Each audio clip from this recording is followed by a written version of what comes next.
todos sabemos, porque lo informó el propio el Consejo Nacional Electoral, que es un poder constitucional que había sido hackeado y que por lo tanto no tenían las actas para poder publicarlas. Pero también es evidente que si se ha podido abordar ese escrutinio que fue meticulosamente leído ayer con precisión de decimales en cada una de las candidaturas que se presentaron, es porque hay un sistema doble de soporte informático que fue hackeado, pero soporte de actas que fueron firmadas y remitidas al Consejo Nacional Electoral. De acá le pido, pero no solamente por el pueblo venezolano, por la oposición, por la democracia, por el propio legado de Hugo Chávez, que publiquen las actas, que se publiquen las actas. Eso es lo que tenemos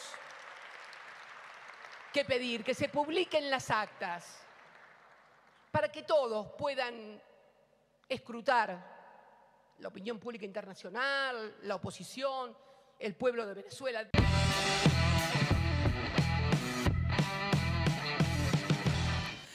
Bienvenidos a Encuentro Informativo. Bueno, esto que veíamos al inicio no es ni más ni menos que una conferencia que dio Cristina días atrás, en la cual, como a muchísimos dirigentes y referentes de la región, le preguntaron sobre la situación de Venezuela y, al igual que otros, lo que dicen y lo que exigen, y me parece que cada vez es más insostenible la situación para Maduro, es que muestre las actas.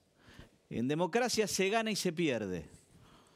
Y justamente lo que el mundo sospecha ya a esta altura es que Maduro perdió las elecciones y que sigue tratando de retener el poder cada vez con más detenciones ilegales, cada vez con más sangre, porque también han habido muertos, no solo detenciones ilegales, y entonces sí ya no queda ninguna duda, lo que hay en Venezuela ya es una dictadura genocida. No hay ya a esta altura más nada que decir al respecto, y en todo caso rezar por el pueblo venezolano para que, bueno, finalmente puedan, digamos, pueda acceder al poder aquel o aquellos a quienes efectivamente votaron, y no que sigan teniendo un gobierno que ya es, sin lugar a dudas, de facto. Por otro lado, y pensando también en gente que se va quedando sola y que le van soltando la mano, tenemos un tremendo escándalo a nivel nacional con la denuncia que le hizo Fabiola Yáñez al expresidente Alberto Fernández, que, recordemos, trasciende a partir de unos chats de su secretaria privada en lo que era la causa por los seguros, por un presunto caso de corrupción, y a partir de ahí se descubren chats con Fabiola en los cuales ella relataba que, bueno, que Alberto Fernández le había pegado, enviaba fotos de lesiones, y originariamente Fabiola no quiso presentar la denuncia y finalmente en el día de ayer lo hizo, por lo cual el juez Ercolini ordenó determinadas medidas de restricción respecto de Alberto Fernández. Primero que nada, no puede salir del país, no puede contactarse con Fabiola, y veremos con el correr de los días cómo sigue avanzando esta causa. En el día de hoy Fabiola tenía que ampliar su declaración ya ante el fiscal, tuvo una descompensación. Lógicamente esto es algo que le produce muchísimo estrés a la víctima, y mucho más cuando estamos ante una figura de semejante poder como es un expresidente, y con toda la influencia que puede ejercer sobre alguien que en definitiva no viene de la política, no está curtido y no tiene por qué tener la capacidad para bancarse un montón de cosas. Hoy en día hemos visto montones de declaraciones de distintos dirigentes, algunas más lavadas, otras más tajantes. Lo que está claro es que Alberto Fernández se está quedando cada vez más solo en un gobierno que, o mejor dicho, él como presidente, cada día más cerca de ser el peor presidente de la historia argentina, no solo porque se llenó la boca hablando de que en su gobierno no había casos de corrupción y el tema de los seguros le pega de lleno y en una situación en la que toda la prueba que se viene produciendo parece indicar que él no solo estaba al tanto, sino que participaba de esto. Entonces, ha sido un gobierno inoperante, corrupto y encima como presidente un violento, con lo cual la verdad es que difícilmente podría caer más bajo el expresidente de la Nación, Alberto Fernández. Mi nombre es Juan Pablo Godoy Vélez y así comienza Encuentro Informativo. Y siempre buscamos ir más allá de esta antigua dicotomía obsoleta entre izquierda y derecha. Nos interesó más delimitar otros ejes que tienen que ver con otras transformaciones, como lo antiguo versus lo moderno, las conductas republicanas y democráticas frente a autoritarias, lo eficiente contra lo ineficiente y sobre todo la idea de libertad opuesta al populismo en cualquiera de sus manifestaciones. Ahí siempre peleamos. Queríamos y queremos instituciones que puedan garantizar las reglas y la justicia, porque sin reglas ni justicia no hay nada. Nos encontramos con una red metida en el Estado que combinaba incapacidad, ideas obsoletas y corrupción. Y estas fuerzas nos atacaron de todas las maneras posibles. Y la más visible, el intento de golpe de Estado llevado a cabo dentro y fuera del Congreso ese fatídico 18 de diciembre del 2017. ¿Cómo nos vamos a olvidar de esas 14 toneladas de piedra? En el 2023 los argentinos retomamos el camino y confirmamos que la huella que dejamos sirvió. Pero también en el capítulo de autocríticas, entre el 2019 y el 2023, nuestras internas fueron muy dañinas. Y la unidad por la unidad misma en Juntos por el Cambio nos alejó de nuestra esencia. Fuimos más juntos que cambio. Porque las ideas económicas actuales son las mismas que desde el PRO hemos venido impulsando durante mucho tiempo. También coincido con el presidente Milei que la mayor fortaleza de este momento es todo lo que los argentinos hemos madurado. Los argentinos del 2024 no somos los mismos que el de 2015. Todos fuimos evolucionando y percibiendo cuáles eran los problemas reales del país.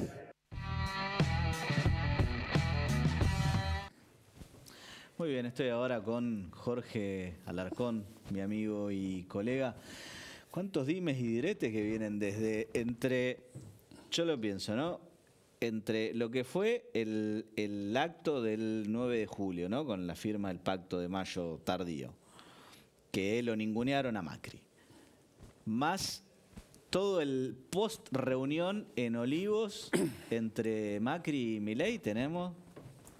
Lindo. Cosa Golda, decía Oaki. Bueno, como siempre, gracias por invitarme. Macri estaba de rodillas, o el PRO, si querés. Estaba de rodillas con Milei. Bueno, sí. Ahora el PRO se puso de pie. Lo de Tucumán fue vergonzoso. Lo de Caputo diciendo que a Macri le importaba nada más que las cajas, o se adapta o que muera. Un nene que ni siquiera conozco cuando actuó en política, para mí es un nene soberbio y maleducado. Más lo que dice Macri, que desconozco, de Karina Milei, me parece bien que el PRO se ponga de pie. Y estoy totalmente de desacuerdo que el PRO se una a La Libertad Avanza. Lo pueden acompañar, si quieren pueden ayudar, pero la realidad es que hoy en las terceras líneas del gobierno son todos kirchneristas.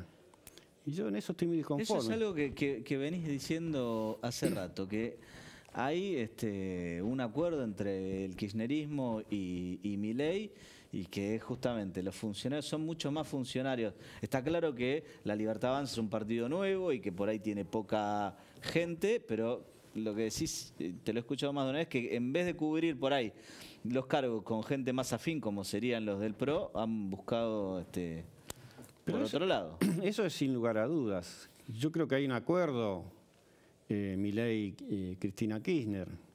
Fíjate que en la justicia prácticamente nos habló más de la corrupción K. Qué raro, ¿no? Porque se decían que iban a echar a todos lo de la Campo y demás. Lo cierto es que en las terceras líneas hay muchos kirchneristas.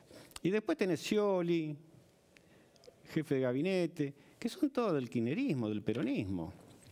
Mientras tanto, el PRO se arrodilló. Guillermo Franco, decís, bueno, Claro. pero Guillermo Franco, yo te diría más de la época del menemismo que...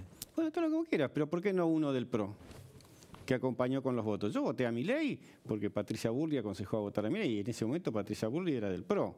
Sí. Si yo hubiera sabido que iba a pasar Pero esto... Bullrich todavía no se fue del PRO. Y bueno, pero sacó los pies del plato. A mí no me gustó la actitud de Bullrich, la sigo apoyando, por supuesto. Para mí es la mejor ministra que tiene este gobierno, pero yo soy del PRO. Si ella se va, yo me quedo en el PRO. A mí no me convence para nada la política de Javier Milei, más allá de que diga que hay inflación, que sé yo. Digo que la casta no se ajustó. Y ajustaron a los abuelos y ajustaron a los trabajadores.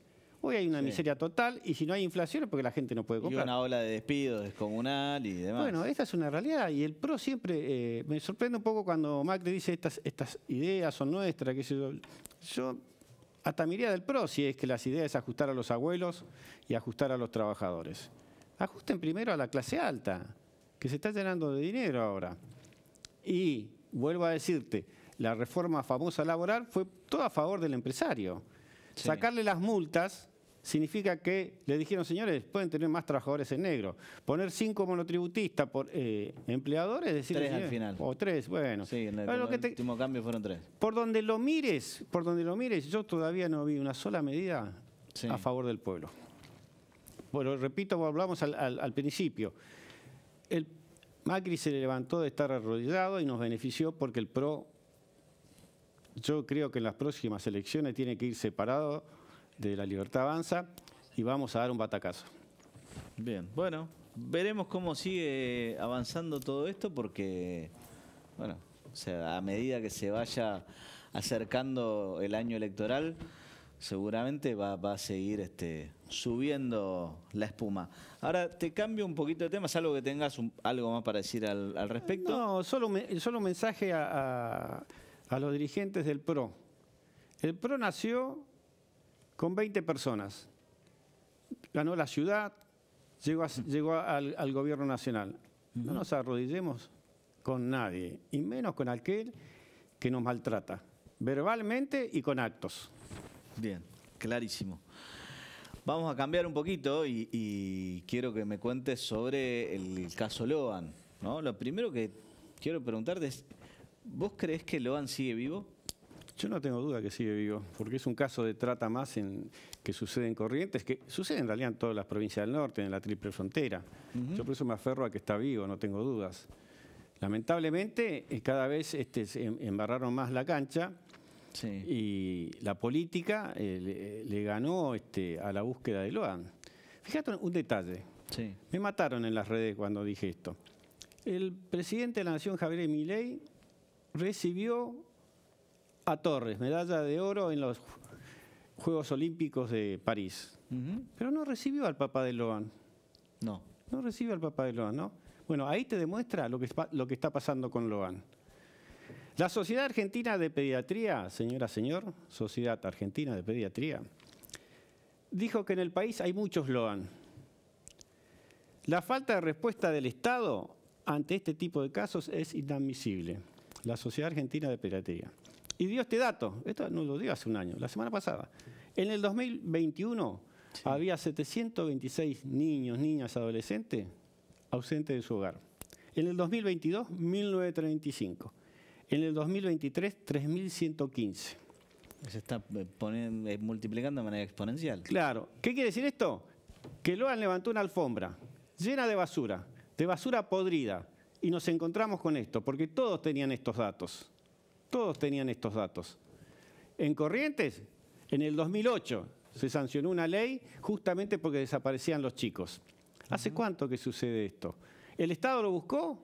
Y me van a decir, sí, lo buscó mal. A propósito, no lo sé, pero los primeros 10 días en Corrientes lo buscaron mal.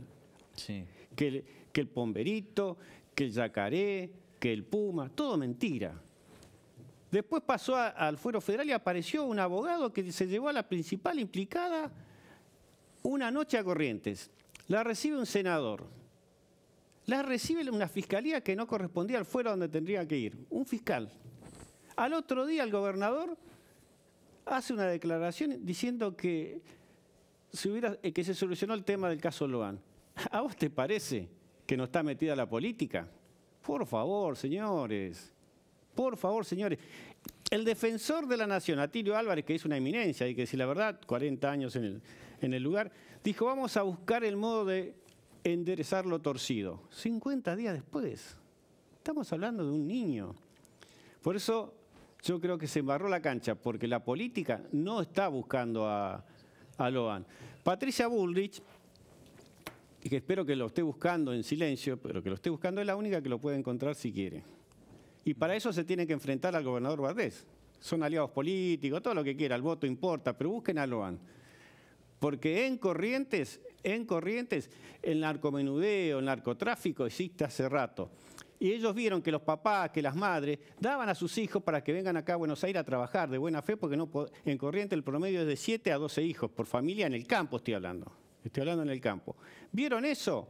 Y dijeron, nos rinde más que vender ilegalmente las armas. Y dentro de poco, más que vender droga. El tráfico de niños. 22 millones de nuevas imágenes web en las redes del narcotráfico de chicos.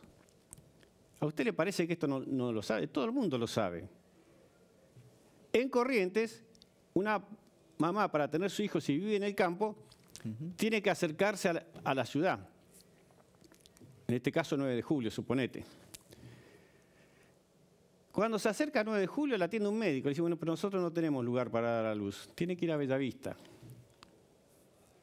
Tiene que ir a Bellavista, 80 kilómetros. ¿A vos te parece que una familia humilde puede hacer todo ese recorrido?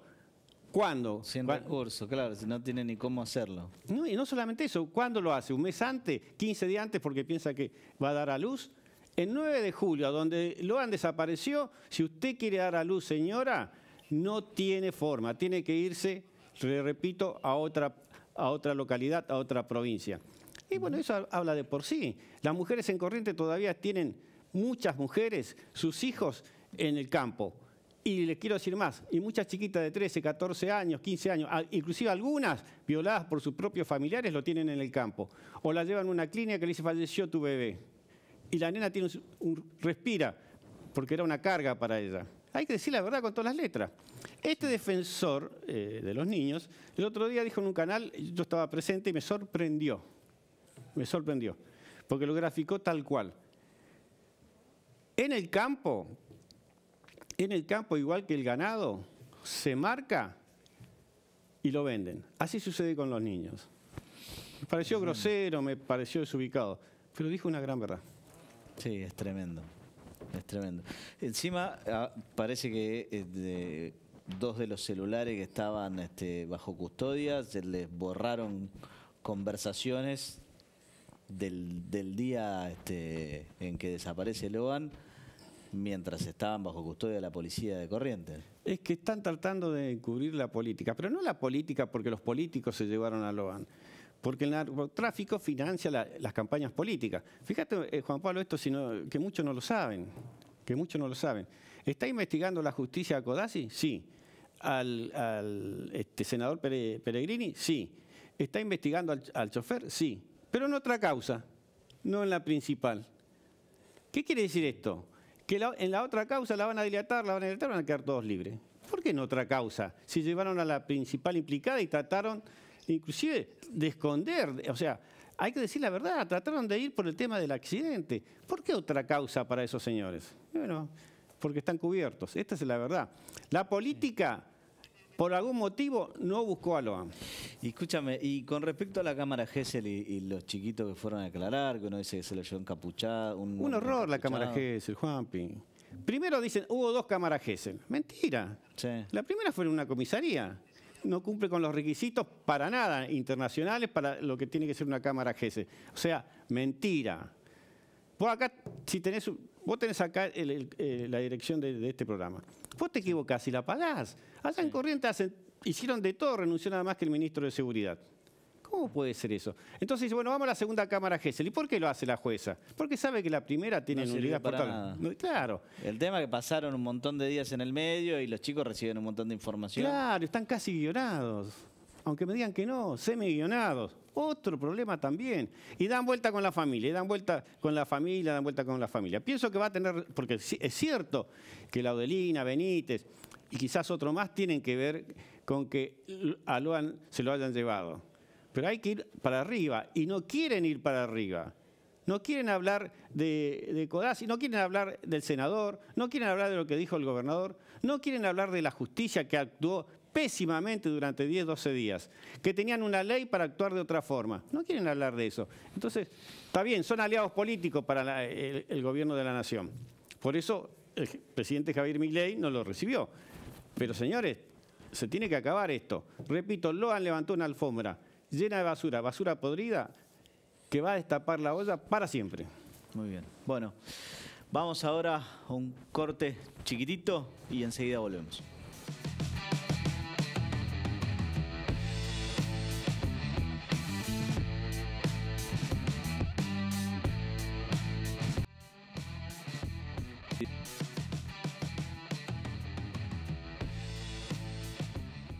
Estamos ahora con Sergio Omar Rodríguez, abogado laboralista y amigo de la casa, porque para que nos expliquen justamente qué es lo que cambia en materia laboral con la ley base, nada mejor que un buen laboralista como Sergio Omar Rodríguez. ¿Qué haces? ¿Cómo andas, Juan? Siempre para traer buenas noticias vos. Sí, bueno, y lo que pasa es que últimamente, viste, nos sale un tiro para el lado de la justicia, pero bueno, arranquemos por el principio. Sí. Para doña Rosa que nos está mirando, Sí. ¿qué cambia en materia laboral? Mira, en principio... Antes de bajarme línea, explícamelo. Sí. Yo te conozco. Pero déjame un segundo para bajar línea. A ver. Porque esta ley bases es parte de una sociedad retorcida. ¿Sí? ¿Y por qué digo sociedad retorcida? Porque yo como laboralista siempre voy a defender los intereses de los laburantes, dentro del marco de la Constitución y todo el piripipi. Ahora, estos diputarados que fueron a visitar genocidas, ¿sí?, que esos genocidas se cargaron gran parte de una generación de laburantes que hoy nos estarían salvando gran parte de los problemas de productividad y de falta de visión que tenemos en el mundo, de las nuevas tecnologías, etcétera, etcétera, porque no era solo una generación de políticos, eran casi todos trabajadores, hace que hoy estemos discutiendo una ley bases que al trabajador lo rompió todo, por todos lados. ¿Y para qué hicieron la ley bases? Le dijeron a la gente, yo te lo dije en las columnas, que era para que aumente el empleo. Sí, claramente esa es la consigna. ¿Aumentó el empleo? No. ¿Por qué? Vos me lo decís, que te lo explique para doña Rosa. Sí.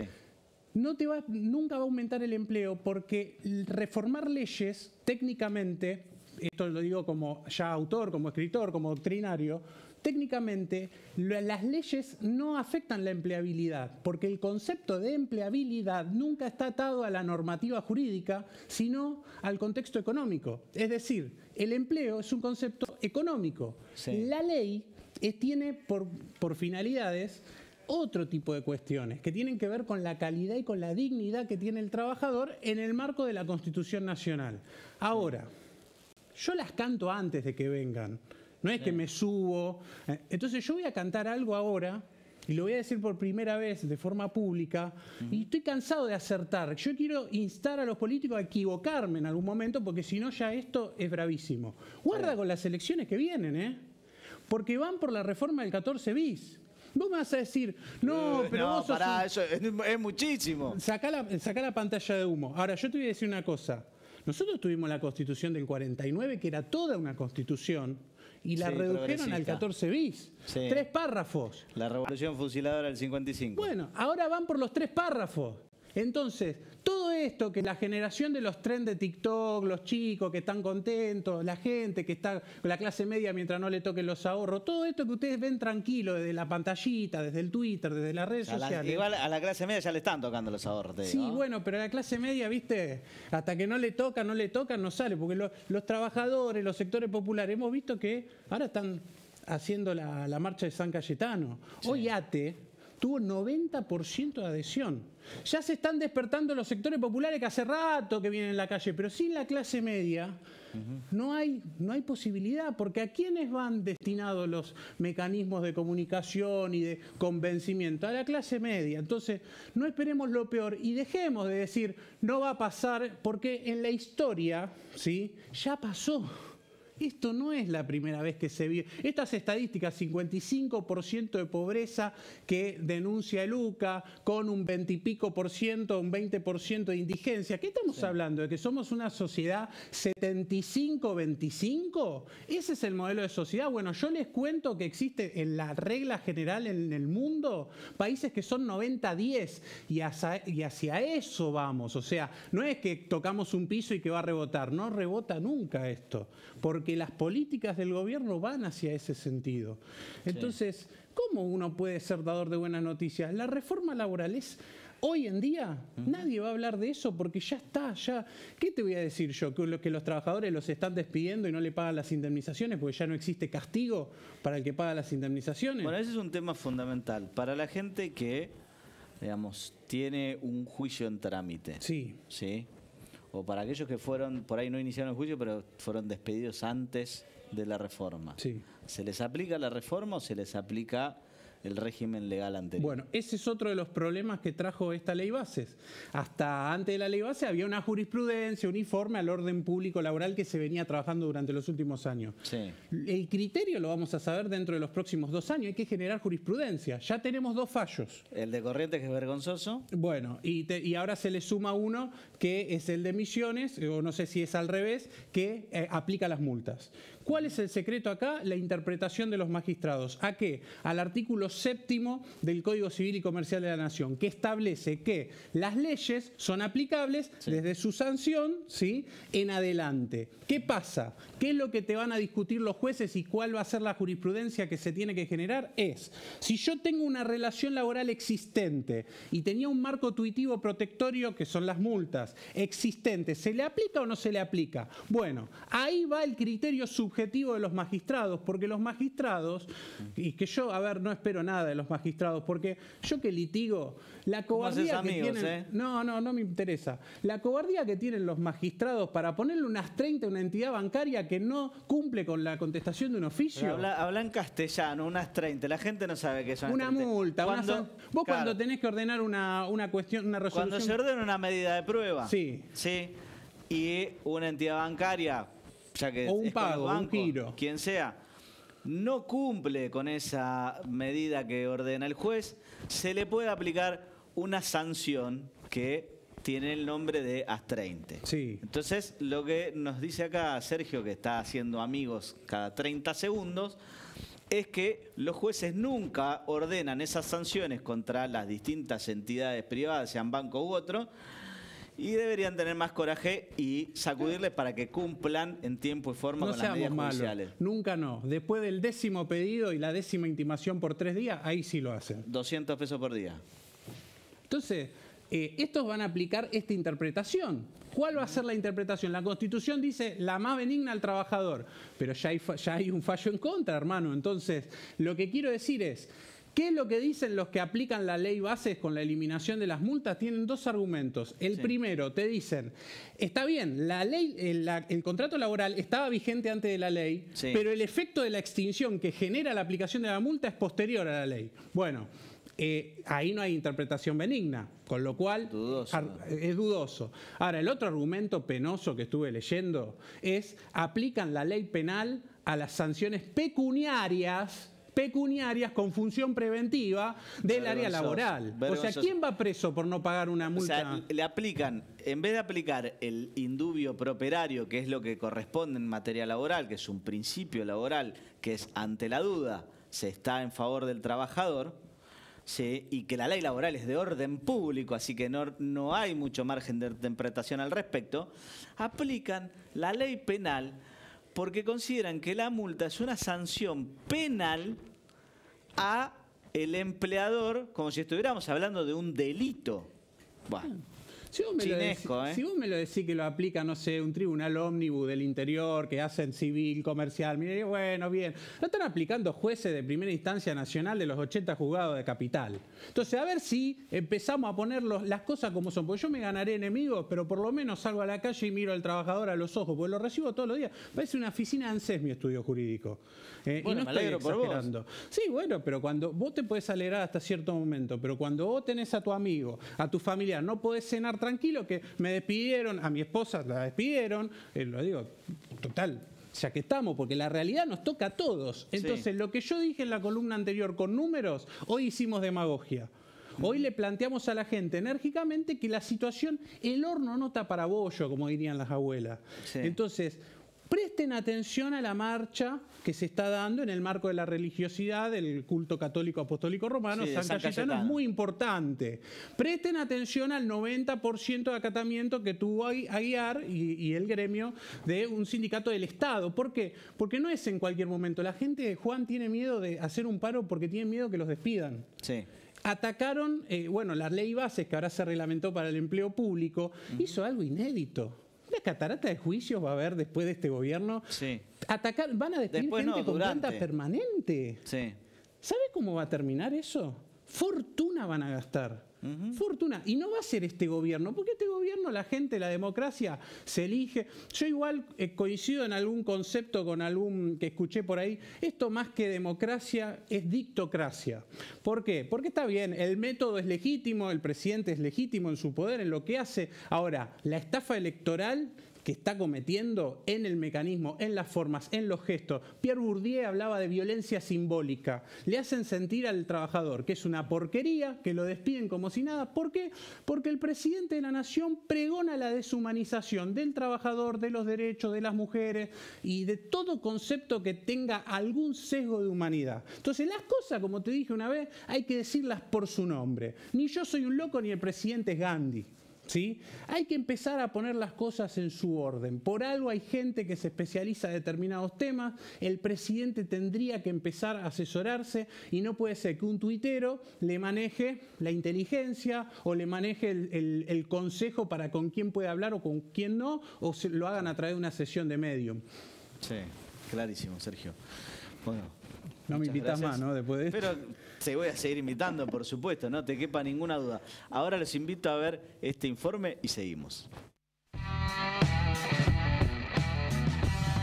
Cualquiera de nosotros se recorta en distintas cierto. medidas. Es cierto. Uno recortará la plataforma para ver películas. Otro recortará el auto, no lo uso más.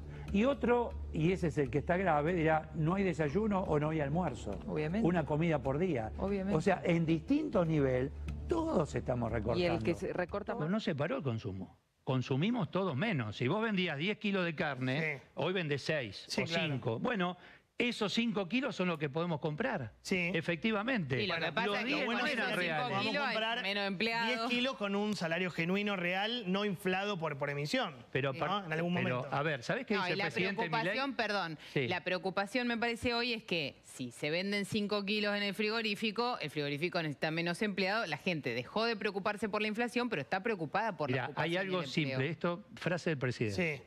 La riqueza no se imprime, se genera. Eso es verdad. El Eso año es verdad. pasado se Eso es imprimió, vamos, que compremos todo, y hoy se está generando. Juliana, mira. Es una movida, digamos,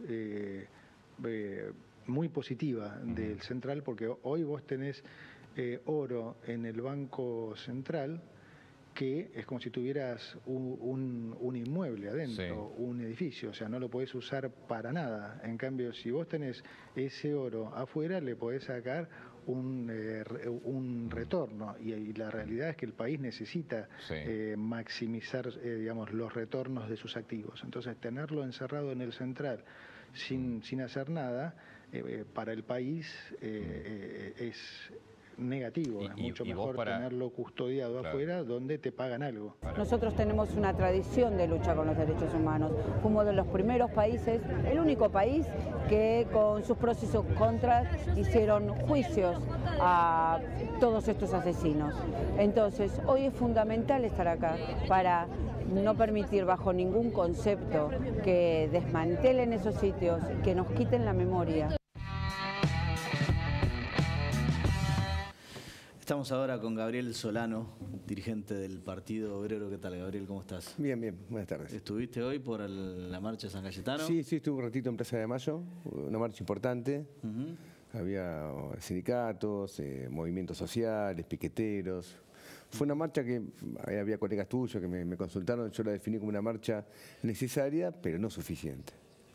¿Por qué necesaria? Bueno, porque hace falta una respuesta a lo que está pasando. Recién escuchaba, es muy claro, Argentina tiene una destrucción del salario, del régimen previsional, de los trabajos. Hay una pérdida de puestos de trabajo muy importante, muy importante.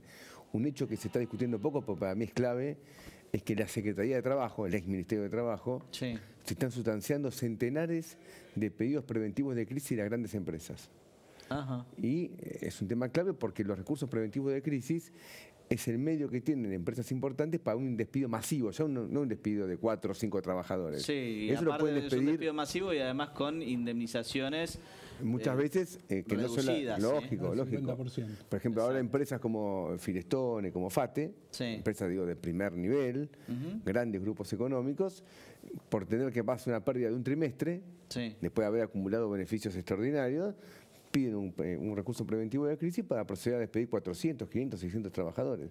Y esto está pasando a una escala ahora, todos muy estos importante. Puestos de trabajo que se van perdiendo, ¿se recuperan después? No, a ver, hay un cálculo que sacó hoy la Seguridad Social que habla que en el último año hay 600.000 aportantes menos a la Seguridad Social. 600.000. Y estamos hablando de un trabajo registrado, que es quien aportaba a la Seguridad Social. Bueno, pero a eso te hay que agregarle el trabajo no registrado, ¿no? Son coherentes porque como tienen menos aportantes, tampoco dejan que la gente se jubile. Bueno, lógico, sí, no, eso de ya. Pero quiero decir lo siguiente con esto. Este gobierno hace todo esto conscientemente. Sí. O sea, no es que esto es ¿cómo se dice? El resultado no buscado, no. Si vos destruyes salario, devaluás la moneda como la devaluó el gobierno en el mes de diciembre a semejante nivel, aplicás despidos masivos en el propio Estado, es decir, cuando el Estado actúa como parte patronal. Bueno, haces una reforma laboral que no es light, la ley de bases. Faltarán otros temas, pero no es light para nada. Bueno, ¿qué es lo que va a pasar? Lo que está pasando. Y terminás con una Argentina en la cual la indigencia hoy abarca el 20% de la población. 20% de la población. De cada 5 argentinos, uno es indigente. Entonces yo veo lo siguiente. La respuesta que está dando el pueblo trabajador hoy, ¿es la suficiente para enfrentar esta situación? Yo pienso que no. Todavía no. Por eso el gobierno, con todas las crisis que tiene, que son muchísimas, políticas, económicas, por el momento logra imponer su política. Bueno, se aprobó en el Congreso la ley de bases. Lógica, apenas atravesaron los 180 días de gobierno. Digo, lógico, pero no pasemos por alto que es un gobierno que no tiene una base parlamentaria sólida propia. En el Parlamento tiene 7 senadores y creo que 35 diputados, nada más. Y sin embargo logró sacar una ley de bases que contempla, que no es una ley, son centenares de leyes lo que están puestas ahí, ¿no? Modifica muchísimas leyes. El DNU 70 que aprobó al inicio de su mandato sigue vigente al día de hoy, porque el Congreso... lo único que digamos, no está vigente es el tramo laboral. Por un fallo judicial. Pero no por el Parlamento. El Parlamento lo tocó la Cámara de Senadores, pero todavía el diputado no lo quiso tratar. Y la ley de base se aprobó. De hecho, senadores lo rechazó. Lógico, pero como requiere... que sea rechazado por ambas cámaras, sigue vigente.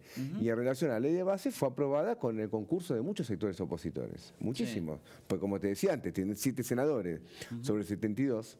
¿Cómo lograste aprobarlo? Bueno, porque te votaron los opositores.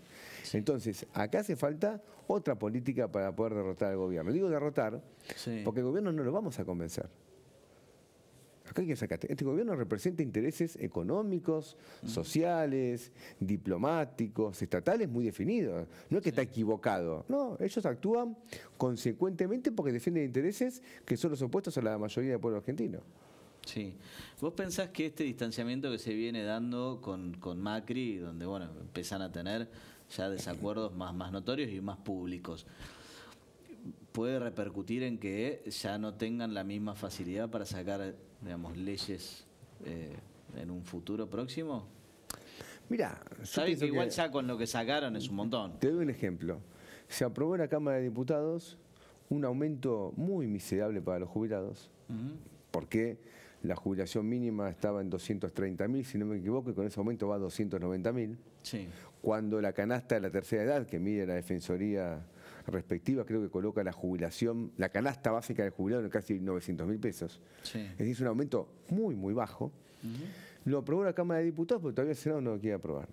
Sí. ¿Por qué te cito esto? No solamente para que lo sepan los jubilados, sino porque además te demuestra que hay mucho piripipí. Yo cuando escuché el discurso de Macri el otro día, mi impresión fue que Macri actúa como especie de quien es el dueño de una agencia de colocaciones. Entonces quiere, yo acá tengo gente experimentada, ¿por qué no me llaman para poner gente acá, poner gente allá? ¿Se entiende? Es decir, está buscando colocar a alguna gente suya en el gobierno, pero no tiene un ángulo de diferenciación con Milei. No lo tiene. Como tampoco la tiene buena parte del peronismo, que todos los gobernadores del norte fueron a aprobar la ley de bases. El pacto que se hizo, que no logró hacerse en Córdoba, en mayo se hizo en Tucumán en julio, sí, con el acuerdo del gobernador peronista de Tucumán, de Salta, de Catamarca, ¿se entiende? Es decir, eso hay que decirlo, porque de otro modo estaríamos ocultando una información que es muy importante para que los trabajadores puedan sacar una conclusión de lo que está pasando. Sí. Sí. Y con respecto al... Sergio, vos ahí habías hecho esta aclaración, pero quiero que se escuche para todos. Con respecto a lo que es el procedimiento de crisis, más allá del despido masivo, ¿cuál es la implicancia que tiene respecto de la indemnización? No, te pagan la mitad de la indemnización. A ver, también tienen que respetar cierto orden, los despidos no son arbitrarios, es decir, tienen que respetar las cargas de familia, la antigüedad. Pero esto es lo que yo te decía en las columnas anteriores. Primero destruís el consumo, después del consumo viene la destrucción del empleo, ¿sí? Por falta de productividad, después destruís la matriz, porque ahora ¿qué hacen las empresas, las pymes específicamente? Empiezan a vender capacidad ociosa para poder pagar sus pensiones, para poder pagar salario y después para poder despedir. Y llega un momento que yo te dije que ahora estamos en la cuarta fase, que es la destrucción del tejido social, cuando vos ya empezás a confiscar patrimonio. Es decir, este que vende capacidad ociosa lo hace como vos vendés tu ahorro. Vos vas cambiando a poquito. Cuando vos ves que con el ahorro no va, el empresario dice, me están confiscando. Y entonces ya el pacto Cipayo quedó en la historia, porque el primer punto era la inviolabilidad de la propiedad privada. De esta manera confiscan. ¿Por qué? Las grandes empresas que tienen todos los recursos, no le vas a confiscar nada. ¿Qué hacen? Tienen actuarios, contratan a un actuario y saber para dónde va esto. Y mira, vos reventás de acá a 2 años, listo, no reviento nada. En 6 meses presento un procedimiento preventivo de crisis con un informe actuarial y le digo al gobierno, miren, yo voy a despedir y voy a despedir más barato. Ese es el beneficio y tienen toda la información que se la brinda el propio Estado. Y no se puede revisar judicialmente. Los jueces revisan, lo que pasa es que ¿qué van a revisar los jueces? Si vos tenés que poner un perito contador, ¿qué va a hacer el perito contador? Sí, esto está correcto, lo firma un actuario. Pero aparte hay cosas muy fraudulentas. Por ejemplo, te voy a citar el caso de la empresa Firestone. Sí. Que se integra el principal grupo mundial de fabricación de neumáticos del mundo, es el primero. Dice que dio pérdida, pero no tanto por la caída de las ventas. Dio pérdida porque estaba endeudada en dólares con su casa, con su filial de Brasil, que hizo un préstamo en dólares. Como se devaluó el peso argentino, en pesos, la devolución de ese préstamo implicaba mucho más dinero de la moneda nacional. Entonces es una pérdida financiera como consecuencia de una devaluación que hizo el gobierno. ¿Se entiende dónde viene la mano? Entonces el trabajador termina siendo víctima de una política que benefició a algunos pocos con la devaluación esa, y la finalidad dice, bueno, yo tengo una pagana a mi propia, empresa hermana de Brasil, que me hizo un préstamo en dólares. Entonces, acá se está organizando una política que, si fuese otro gobierno, el Ministerio de Trabajo o Secretaría de Trabajo hoy debería rechazar ese recurso preventivo de crisis y decir, esto no puede caminar. Van y ponen la firma, porque la Secretaría de Trabajo está manejada por el grupo Techim, de una manera directa, ¿se entiende? Directa. Entonces, eso es lo que está pasando ahora. Entonces, hay un problema de empleo hay un tema del salario, un tema de las jubilaciones, y esa es la orientación. Y te agrego un hecho más. Si uno escucha el discurso del gobierno, te dice, bueno, esto es inevitable, te dice Milei. Es mentira, esto no es inevitable. No es inevitable. ¿Veníamos mal? Sí, pero no es inevitable estar peor. Se puede haber adoptado otra política. Pero ellos dicen, esto es inevitable y es el costo que tenemos que pagar para poder salir adelante. Ahora, lo que yo te puedo asegurar es que esto nos lleva al pozo, no vamos a salir adelante con esto. La Argentina tiene un estallido financiero en puerta, porque todo el mundo dice, y ya te lo dicen los economistas, el palo del gobierno, hasta Domingo Cavallo, que Argentina va a tener que devaluar de una manera más o menos importante prontamente, y eso va a implicar nuevamente un aumento de los precios, ¿entiendes? Volvemos a foja cero, pero con un país con más pobre, con más indigente, con menos producción. Con una recesión tremenda. Lógico, una recesión que es brutal. Los números de ACAME sobre el consumo de julio son peores que los de junio, que son peores que los de mayo, que son peores que los de abril. O sea, sí, incluso en supermercados bajó un 15%. Es una bestialidad. Es una bestialidad. Y eso refleja la pérdida del salario. Porque el gobierno sale diciendo por las redes sociales que el salario se está recuperando. Y la prueba, si vos querés, más clara de eso es la caída del consumo. Porque el trabajador que no llega a fin de mes, cuando le aumentan un poco el salario, se refleja en el consumo, no en el ahorro. Porque no es que el aumento del salario de 2 o 3 puntos puede implicar un ahorro. Difícilmente el ahorro es quien ya tiene asegurada, digamos, como corresponde, el consumo mensual, y de ahí puede haber un ahorro. Claro, no, pero aparte cuando la gente logra un ahorro, lo ves porque empiezan a ver depósitos en los bancos. Porque siempre hay una cantidad importante de gente que no quiere tenerla en la casa, en un colchón, o la deposita en el banco. Y el consumo con tarjeta, fijo, pone algo. Con tarjeta en cuotas, que el gobierno se jacta que volvió, es peligroso. Es peligroso, porque muchos consumos con tarjeta, con algunas cuotas, termina siendo para un consumo que debía afrontarse con el ingreso mensual y no con cuotas, ¿entiendes? Porque si yo... Sí, pagas al supermercado en cuotas, estás en un problema. Bueno, pues si yo compro la comida en cuotas, para que se entienda, termino pagando, ahora estamos en agosto, en octubre lo que me comí en agosto. ¿Y cómo como lo de octubre? ¿Se entiende? Si yo todavía en octubre me está pagando lo que comí en agosto. Y te agrego una cosita. Actualmente, técnicamente, lo que estamos pasando es un salaricidio, ¿sí? ¿Por qué? Porque no es que te están talando solo el salario directo, te están talando el salario indirecto. Cuando yo te aumento el costo del transporte, que repercute en tu ida y vuelta para ir al trabajo, te aumento la luz, te aumento el gas, te aumento los servicios, te aumento la telefonía, llega un momento que todas esas cosas, todos los subsidios del Estado invisible, ¿sí? Que la gente antes percibía pero no reconocía, eso se llama salario indirecto. Entonces, eso es lo más fácil de talar en el salario. ¿Entendés? Entonces, ¿por qué los trabajadores sienten que perdieron el poder adquisitivo o el poder de compra? Porque también te están talando el salario indirecto. Estas son cosas para empezar a poner en agenda, para que cuando la cosa cambie, empecemos a poner políticas públicas destinadas no solo a la cuestión paritaria, sino a recuperar el salario indirecto, para que la gente pueda mejorar su calidad de vida. Sí, claro, porque los servicios hoy en día representan mucho más. Todo, servicio, desde la ruta que te asfaltan para que pagues menos neumático, todo tipo de... El anuncio ayer que hizo el gobierno en relación a los subsidios del transporte en la zona metropolitana, eso va a implicar de inmediato un tarifazo. Pensemos nada más lo que pasó en la ciudad de Buenos Aires con el subte. Que el subte aumentó de una manera exponencial. El subte, que siempre era un poquito más barato que el colectivo, pasó a valer ahora una doble pérdida, que el colectivo. hay información oficial, una pérdida de pasajeros del subte de un 20% como consecuencia de este aumento. Se nota. Y yo uso el subte y se nota que hay menos gente, prefieren hacer otra cosa. Bueno, que vos cargas la SUBE, pones 5.000 pesos con la SUBE y te das cuenta que rápidamente no te queda nada. Entonces, ¿a qué voy no con te esto? dura una semana, es que solo de unidad y vuelta. Un aumento de tarifa de transporte, un aumento de tarifa de servicios, gas, electricidad y agua, ni que hablar lo que es el paquete tecnológico, que eso es realmente carísimo. Por lo tanto, ahí tenés un golpe muy fuerte que el trabajador está sufriendo, pero yo vuelvo al tema político acá. ¿Cómo lo vamos a enfrentar esto? ¿Cómo lo vamos a enfrentar? Y es evidente que acá hay un debate, porque, y se ve mucho en el movimiento sindical, porque si esto afecta a los trabajadores tienen derecho a defenderse. Va a ser, el día que se aprobó la ley de bases, acá ustedes la estaban criticando, no hubo un paro nacional. No, de hecho fue muy tranquilo todo. Bueno, pero ¿esto por qué se debe? Acá hay razones de fondo, hay complicidades muy fuertes. Entonces, los trabajadores necesitan una respuesta de otro índole, porque a Milei, si hay algo que reconocerle, es que el tipo va a fondo. El tipo está dispuesto a ir a fondo en su política. Entonces, si vos un tipo que va a fondo le oponés una marcha en septiembre, otra cosa en diciembre, el tipo... Sí, en el medio te pasó por arriba. En dosis homeopáticas, una resistencia social no va a permitir derrotar este planteo. En cambio, acá hace falta otro tipo de política. Y, insisto, vamos a despidos en la industria. La situación de la industria es gravísima. Una capacidad ociosa que ya está cercana al 50%. Una caída de consumo enorme. Y de punto de vista de las salidas de exportaciones que el gobierno piensa hacer con este RIGI, bueno, son salidas que primero hay que ver si se concretan.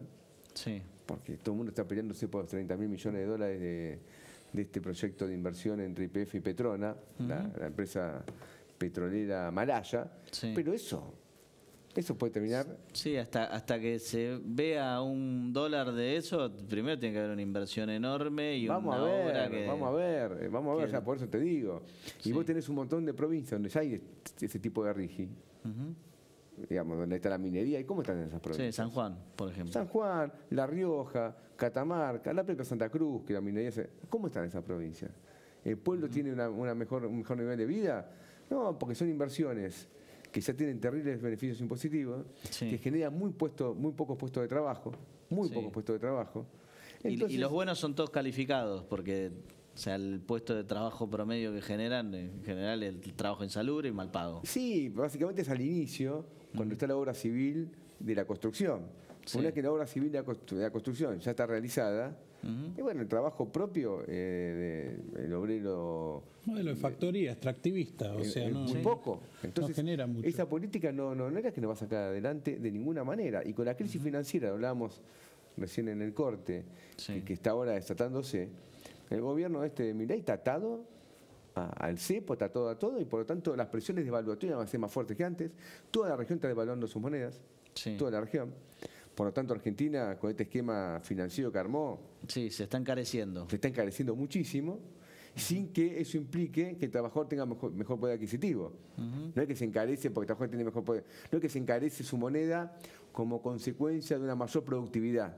Es un país que crece, un país que desarrolla su economía, un país que tiene más productividad del trabajo. Habitualmente su moneda, relativamente a las monedas de países más atrasados, está mejor valuada. No es como consecuencia de eso, es como consecuencia de una especulación armada por Caputo y Milei para bajar la inflación a través de una ancla monetaria. Pero eso tiene fecha fija. Lo hemos visto 700 veces en Argentina en los últimos 40 años. No han inventado nada. Y a Caputo y a Sturzenegger hicieron pelota del país en el año 2001, lo hicieron pelota con Macri y lo van a hacer pelota ahora. No tenga la menor duda. O sea, ¿por qué va a ser distinta? La tercera no es la vencida. Acá van a hacer lo mismo que hicieron en el 2001, lo mismo que hicieron bajo el gobierno de Macri, y eso lo estamos viendo ya en 7, 8 meses de gobierno. Bien. Ya ahí estamos terminando. Te quiero hacer una pregunta antes de terminar. ¿Cómo ves vos? Digo, en el editorial estuve hablando justamente de la situación de Venezuela, que ya todo el mundo les pide que muestren las actas. Es medio como insostenible que sigan sin demostrar fehacientemente, como se hace en toda democracia, que Maduro ganó, y si no, tiene que... No la van a poder mostrar. A ver, está claro que si vos las tenés, lo hubiese mostrado en tiempo y forma. O sea, acá hay debates que me parece que son medio obvios. El hecho de que hubo un proceso fraudulento no hay la menor duda. No hay la menor duda, porque en Argentina vos tenés una elección, al día siguiente vos entrás y tenés el resultado electoral. Sí, tal cual. Y podés saber cómo votaste, se votó en tu mesa, cómo se votó acá, se votó allá. En Venezuela eso no pasa. Es un fraude. Pero no acaba el problema del fraude en esto. ¿Por qué? Porque pasa lo siguiente, la oposición también es fraudulenta. Ojo, Maduro sí, y la oposición. Las sanciones económicas que se aplican son muy fuertes a Venezuela en el plano internacional. Esa oposición las defiende. Machado, que es la líder de la oposición, incluso ha ido a Estados Unidos a proponer una invasión militar del país. Entonces, ni el gobierno ni la oposición son los que van a sacar a Venezuela de esta crisis, y las elecciones son fraudulentas, no solo por el fraude de Maduro, sino más en general por cómo se pactaron. Bien. Igual es una pregunta compleja, ¿no? La que me hiciste. Muchísimas gracias. Pensé que teníamos un poquito más de tiempo. Bueno, te pido disculpas. Nos vamos la semana que viene con mucho más encuentro informativo.